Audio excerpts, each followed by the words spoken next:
Sir মুই কি আইন? আসেই তো বলছেন, আসেন। আর দেরি করছেন কে? বসেন। স্যার মুই কি বসিম? ধর ভাই, যখন ঢুকছেনি বসো তো। নাও বসো। সিবি খান দাও। এই যে স্যার সিবি। ও, আপনারা প্রতিবন্ধী কোটায় চাকরির আবেদন করছেন, কিন্তু আপনার তো কোনো অ্যাঙ্গেলের প্রতিবন্ধী মনে হচ্ছে না। তাই তো, কোনো অ্যাঙ্গেলে তো প্রতিবন্ধী মনে হচ্ছে না। সেটাই, কোনটা ডাউন হয়েছে? স্যার 24-এ যে আন্দোলন হলো 5ই আগস্টে, সে গোলাগুলি হলো, সে একটা পুলিশের একটা গুলি এসে আমার দুটো পিসি আউট হয়।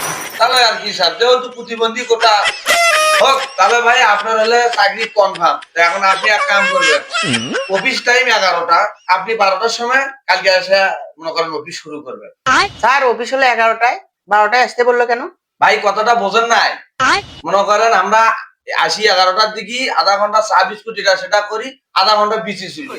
তা আপনি তো বিজি, তা আপনি কি চুলবেন? ওই জন্য ভাই আপনি 12টার দিকে আসেন। কথা বোঝেন নাই?